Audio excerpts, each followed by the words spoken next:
Paco Rivera Realtor with Remax One Group. This is a channel in which I'm going to introduce very personalities from different cultures. In this case, is from Latin American community, is very iconic, and I want to showcase her success stories. So I want you to introduce to Priscila Calderon. So Priscila, can you tell us something about yourself? Thank you, Paco, for this invitation. Let me tell you, I'm from Ecuador. I came with my husband and my 2 children 8 years ago. I used to be a lawyer back in my country, and I came as international student. My husband came with a work permit, and we have been living and working here in Winnipeg since then. That sounds amazing. So what motivated you to come to Canada, and in particular to Winnipeg? Okay, I have to be honest with you. I came because my sister took the risk to come 2 years or 1 year and a half before me. And at that time, I was closing one of the stages of my life in one of the biggest companies there in Ecuador. So my husband and I, we were looking the opportunity to learn English, improve our English skills, and we wanted at that time our kids to speak English. We know how important this for the industry, for the business perspective. So we took the decision to come. It was like kind of lucky, and the life just guided us here, because we said, probably like most of you, we're going to apply to see how this looks like. And suddenly, after a few months, we had all the paperwork, everything came easily, and we just took the decision. We came, and even the way that we came, it was very fun, because I came on December 31st on 2017, and I came alone. My sister just picked me up from the airport, and then I came with the idea to have the house ready, to buy some mattresses, like we start at the beginning without nothing, just with a few things to survive. And my husband took the kids on February, and he left back to Ecuador to quit his job.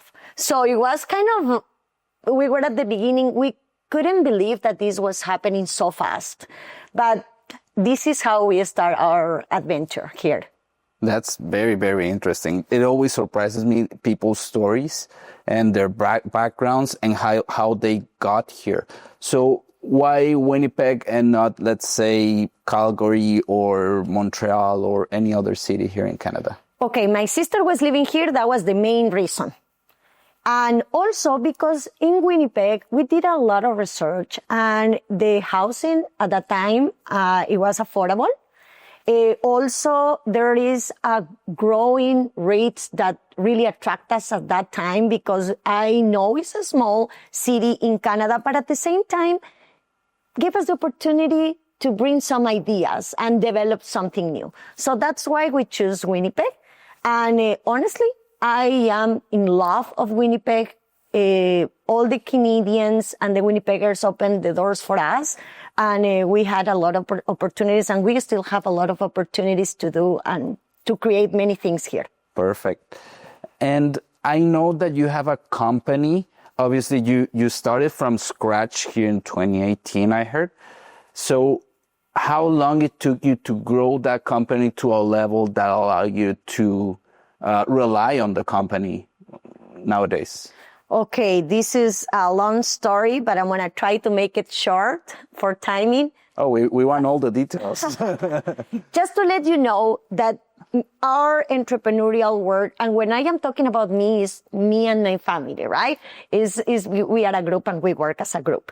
We came with the idea always to open a business. We had that in our minds.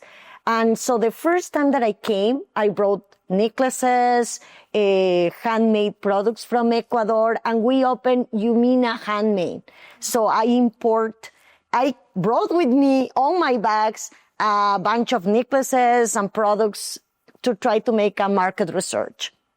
Suddenly, I was selling in different markets. I was telling you before the interview that the Mexican pavilion in the Folklorama was the first one who gave me the opportunity to sell my products. Funny, because everyone thought that those products were Mexicans, but no, they were Ecuadorians. We're glad to say that we welcome everybody from the Latin America. Absolutely. And you know what, Paco, that's why I love when they said, "Oh, you look like Mexican." I'm happy. I am a citizen of the world. I am very proud to be Ecuadorian, but I'm so proud to our Latin community. So, yes. We started our journey as entrepreneurial people, like with Yumina Handmade. Then I was studying in the university. And at that time, I didn't have too much time because my kids were 7 and 8 years old. So I said, I need to have a business for weekends. What can I do? And I started researching on Google what kind of things I was able to do. So I found a photo booth that it was new at that time. It was a mirror photo booth. So you can touch the screen and you can take the photos for events.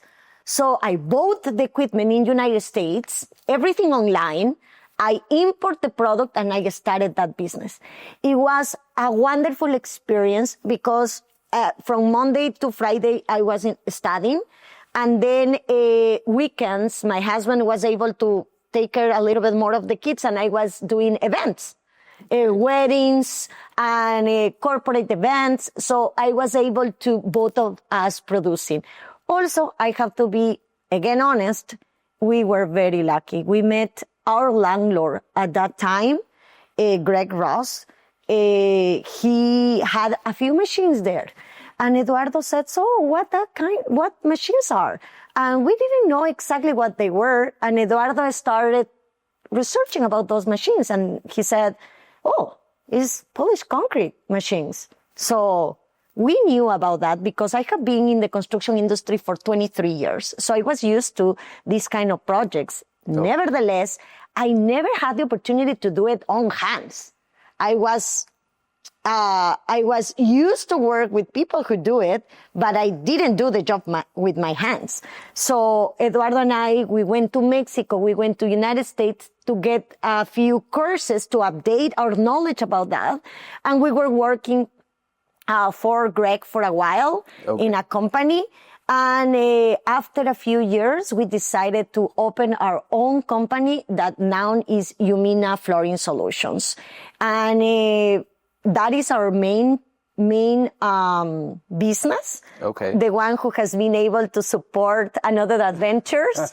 Probably all of them are not the perfect ones, but still help us to develop our skills as a business owners, right? Because it's a complete journey.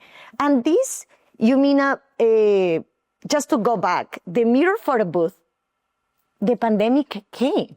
So obviously I didn't work for a couple years, a year and a half, and then someone who was in the same position like me bought the business. I sold the business with equipment, website, everything, customers, because I had a few customers already there. And so I sold Yumina mirror photo booth, and we opened Yumina Flooring. Okay. And we have now Yumina Building and Property Management, where we own and we rent a few properties, and we do basement renovations. Okay, so you are like all over the place. You have a company for each trade. That sounds amazing to me. Like, I love hearing people's stories, especially for newcomers, and like after their entire journey, they made it. They have so much success. But obviously, like as a newcomer, we don't know what we're gonna face with, right? It's that point that you don't, like, you come and you don't know anybody, right? But you start meeting people, you start investigating by yourself, and that's how we basically make it, right? To be honest, Paco, in my point of view, is a plan.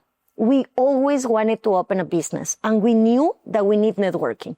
So once we start thinking about the flooring and the construction businesses, we understood that we were in disadvantage because we didn't know people here.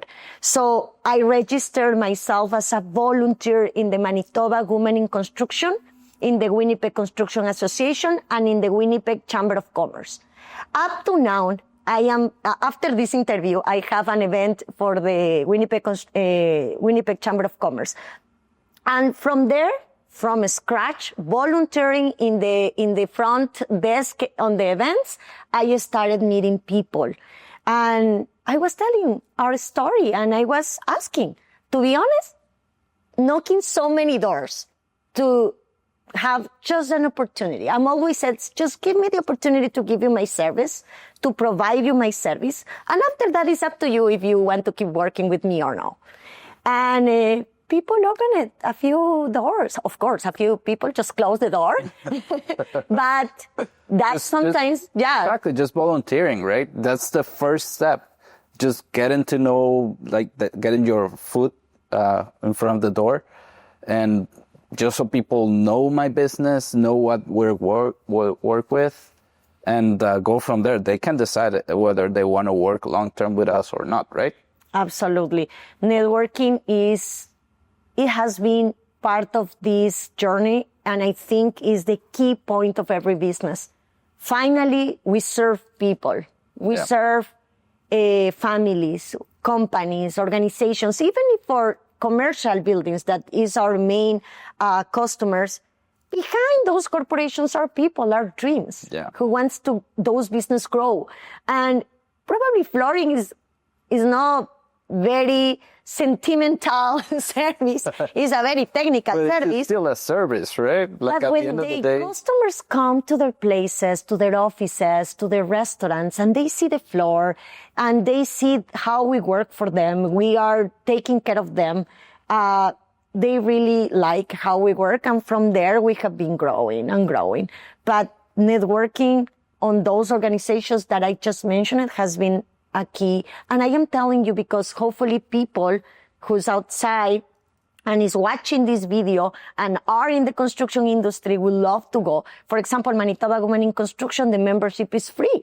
And you can go to different events to meet people. So obviously there's an opportunity to grow as a career also there. Yeah, that's what I love about Canada. That gives you open up a door full of opportunities, that you just have to walk out there, meet people. And as you said, networking is key, for having success here in this country.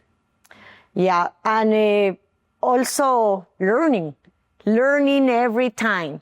Failure, I don't like that word. For me, failure, it doesn't exist. Let's say fall or have problems or bad days. A struggle. Or struggle. We can use synonymous there. Exactly, yeah. But that happens all the time. And I try to motivate myself watching videos, hearing from different people how they have been doing. And it's nice to hear immigrant very successful stories, but also the Canadians ones, because they struggle also, even in their own environment. To be a business owner, not just in Canada, all over the world, is not for everyone. No, it's a lot of stress. It's a lot of hard work that is not paid. So you have to push, and sometimes for free for a long time, in order to make it. You have to be willing to do a lot of that. But I think at the end of the day, after, 10 years? 8 years. I have been here for 8 years. Well, 8 years, it's worth it, right? Something that I didn't mention is educate myself and ask for support. At that time, I always had business ideas, but I didn't know how to put them together and make a plan. An action plan. So I went to Seed Winnipeg. I am promoting Seed Winnipeg. No, so I took one of my courses. I took the course that it was called at that time, Immigrant Women Exploring Businesses. It was a 5 weeks training per 6 hours from 6 to 8, Monday, Wednesday, and Friday. And I remember it was unreal for me because I was with my kids. Remember, Eduardo was back in Ecuador for a few months. So I took them and they had a place to take care of the children. So it was like, I don't need to pay, and you are feeding me because they give me snacks and that kind of things, and you're taking care of my kids. Wow, this is amazing. I was super happy. That never happened to me before. And I learned, or I changed a bunch of things that I knew before, but it was different here in Canada. Absolutely, it's different to make businesses in Canada. Know the regulation, understanding the consequence of any kind of decision, it was critical for me. At what point you said, okay, enough is enough. I think I need to quit my job or plan ahead to quit the job and start full-time on my company? Okay. Really nice question, because I am in that process 8 years. Took us as a family to really go full on business. Why? Because at the beginning was Eduardo who was working on the business. Then I have been working full-time, part-time in different organizations. And just next Monday, that is March 31st, is going to be my last day as an employee at SEED Winnipeg. I have been facilitating business classes there, and it's going to be my last day. And I'm going to keep facilitating classes as a contractor, but from April 1st of this year, I'm going to be full in charge of the businesses. We have a couple businesses open that requires our attention, but we want to grow. It's not just to have the business. We have to feed. I always says to my students, a business is like a baby. You have to feed them. You have to talk to them. You have to try to be a psychologist. You try to be everything at the same time and support it to be able to grow. So that is happening. That's amazing news, because like it took you a while. It wasn't like 1 year, 2 years, 3 years, or even 5 years. It was 8 complete years that you have to push until you were able to finally meet your goal of getting into your business full time, rely on it, and just make the decision to quit. Paco, a lot of people don't know this, but when Eduardo and we started working on flooring, we were working nights, the whole night, after 8 o'clock, during the whole night, and next day, Eduardo was taking care of the children and I was going to the university for more than 6 months. So that means that we didn't sleep 8 hours. I don't think more than 3 or 4 hours per day. So after all these years, finally we are sleeping at night. That is good. We still have night shifts with a few of our crews, but it's getting better. But it's a hustle, and that's what I want to point out. It's not like I decide to be an entrepreneur overnight and just quit my job and let's go. No, it's just you gotta grow in as a group as well, because we both have families, and we gotta work as a group together, right? So it's like sometimes you have to keep your job, and I go and do other things in the meantime. Yeah. But isn't that how it works? If we want to label this process, I would like to call I am moving from to be entrepreneur to a business person. And the difference is like the entrepreneur, we have the emotion, we have the energy, the motivation, and we have the ability, the skills to see opportunities around. And a business person is someone who can make systems, who can plan, who can finally let another people do some job for you, and you can keep thinking how to grow.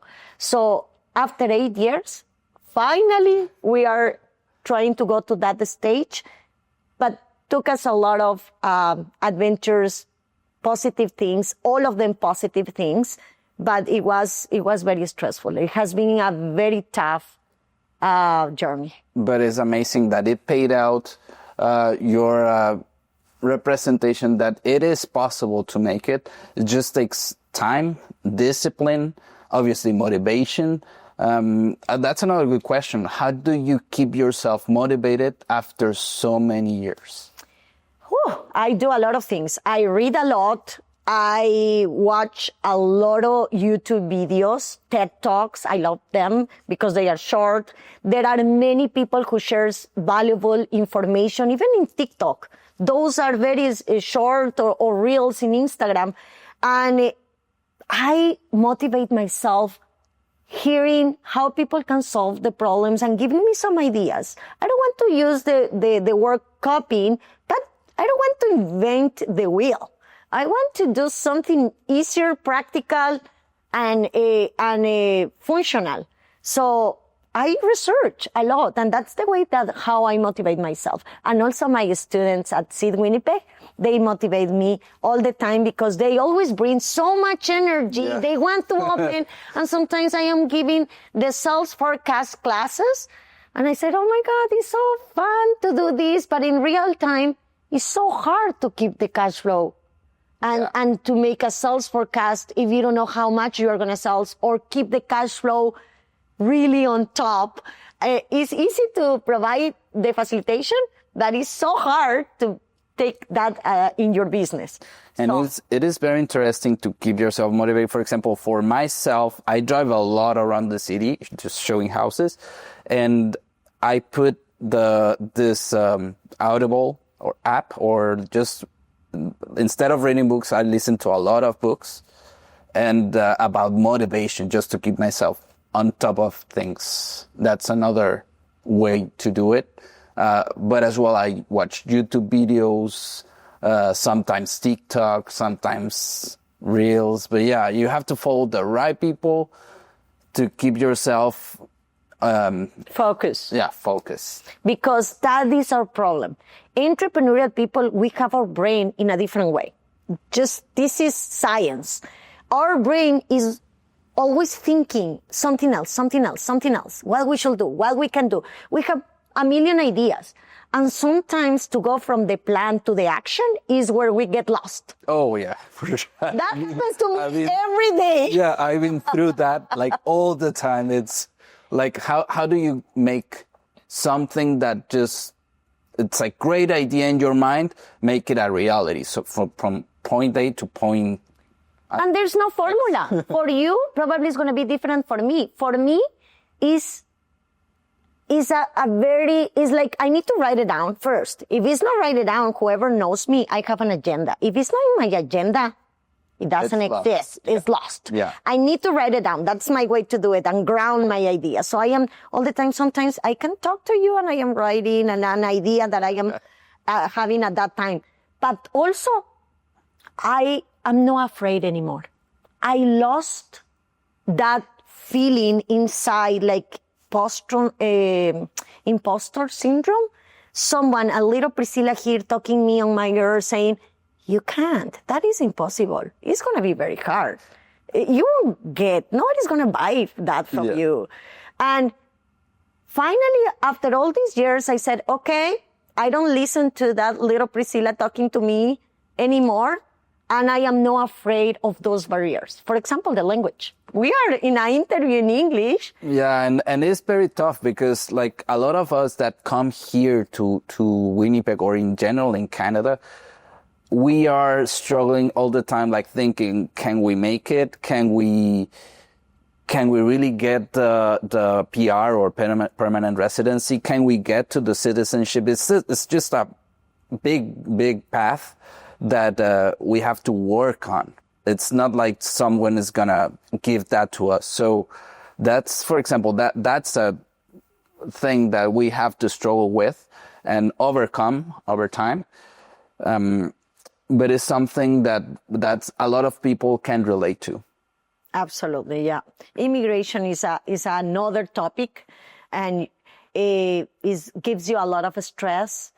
But we knew that we have to do the program. We knew that we need to follow some steps and just come prepared to have patience. I think we can graduate, all of the immigrants, we can graduate of patience because you need to have patience to be able to have the PR. But we're able to like continue and like you cannot stop your life. You just have like keep on working on your plans, keep on working on what you dream of. And eventually, like after some years, and here's a clear example, like after 8 years, like you were able to finally decide to quit your job and just go full time as a business person. Yeah. And as I told you, I'm not afraid anymore. At the beginning, I was afraid for public speaking in English. I was afraid to introduce myself because I saw their faces and sometimes they don't understand me. I am talking and they are like really looking at you like, what she's saying? And that at the beginning makes me feel bad, obviously. It really hurts self-esteem.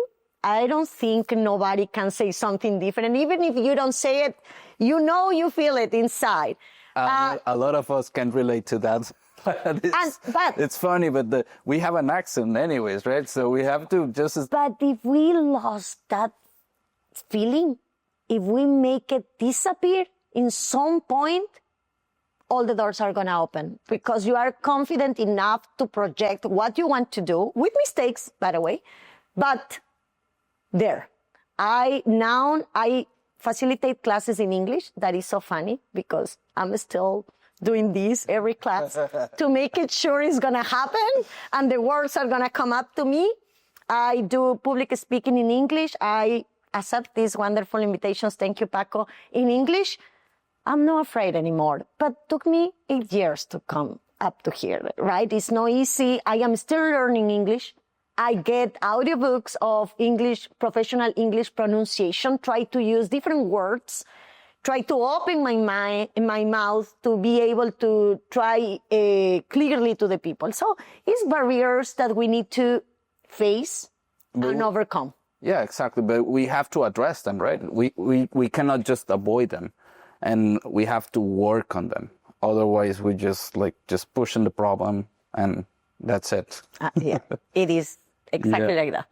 So I wanted to ask you as well, what is a piece of advice that you would give to someone that just arrived in Canada, or a piece of advice that you would give to someone that just got their PR? Okay. First, knock doors. Knock many doors as you can. Because I'm pretty sure, even if it's for your professional career, if you are looking for a job, even if you are opening a business, even if you already have a job, but you want to grow in the organization, you need to knock doors. Because if you keep there in your comfort zone, nothing is going to happen. I always listen that if you make the results different, you need to do something different, right? Yeah. It's easy like that. So first, knock doors. Someone, for sure, is going to open the door for you. For sure. That's we can guarantee that. And I couldn't agree more with you. You have to be overcome that not be afraid to talk to people, network, like you said it, right? Like networking is key here. Ask for help. You know what? Again, I did my own research and I was looking for people in my community who has been growing or have more experience in the construction industry or in different industries to learn and listen to them, how they have done. And now our biggest friends, our closest friends are people who's also entrepreneurial people. And I have been learning from them and ask for support. Hey, what do you do if this happens? What happens if I have this problem? What do you should do on these cases? So I ask for help. And also organizations, not just for immigrants, for Canadians, for everything, for any kind of topic. There are organizations who give and provide free support. But sometimes they don't have people to go to attend. Yeah. So you have to ask for help in whatever topic you need. And you said something very important. You even end up being friends with someone that actually wanted to help you. And the say, especially here in English, that you are the average of the 5 people you spend the most time with. So that is very important as well. So always surround yourself with good advice, with people that actually want to help you and that are even a little bit better than you are right now. And that was my third advice. Oh, sorry. Thank you, because it's the perfect introduction. I try my best to be with positive people. I know there's going to be bad days. I know I'm going to get problems. I know all of that. That is going to come, yes or yes. Yeah. Whatever I do, whatever I can do. I need people who cheers. Those vitamin people who cheers you. Yes, do it. No worries. If something happens, we are going to be here for you. And that's the kind of friends that I like. And I like to be with people who's dreaming. I am an ambitious person. And people say, oh, no, we're supposed to be humble. No, we don't. We need to be ambitious. We need to dream big. Yeah. And work for that, obviously, right? Exactly. I have a vision board every year, and I put a very, very big goals. And a few of them probably I don't reach them 100%, but I am there. I am working for that. I need to work for that. And I have a plan for that. Because if you dream small, you are going to be small. But if you dream big, some point you are going to reach that goal. So in my case, don't be humble in this case, in business and your career. Be very ambitious and just dream big. Yeah, I even heard listen to a book that be obsessed with your dreams, put every effort towards it, and eventually, even if it's not this year, you'll eventually hit it as long as you don't quit. That's another thing that you said as well. Failure only happens when you stop doing it. Yes. And there are many, for example, in the community, Paco, in the Latin community where we are part of, there are many, many things open for us as entrepreneurial people. And one of them is servicesandproducts.ca. It's a free platform website. It's a directory where we have 182 business people in different stages. Some ones who are just starting from scratch, and other ones who have a couple more years. And we have businesses who have been running 40 years here. So different stages. And Jorge Chavez, my partner, my business partner on this idea and this dream, and Angela Galindo, three of us, we were thinking on this to provide opportunities. I would love people to have a minimum opportunity to showcase themselves in this platform. In the last months, we have more than 8,700 visits, and we're growing and growing. And now we get invitations from different organizations as a services and products because they know that there are Latino businesses there. So it's nice. There are just open your eyes. Okay, so this is another big opportunity. If you have a business or plan to open up one, reach out to Priscila so you can have your website in their website. Yeah, this showcase in the services and products CA is probably, a few people say it's small. Yes, it's small. But this is a very ambitious project. My idea is to really grow in the Canadian, try to make a bridge between the Latino community with all the communities, with Punjabis, Filipinos, the Canadian cultures, markets, try to find spaces for us. But that takes time, and we need the support of the people. Exactly. Well, I thank you very much, Priscila, for being here, for being not afraid to be interviewing in English. I'm as well. I'm a little bit struggling, but I mean, the thing is that we showcase success people stories in our channel. Thank you very much. Thank you.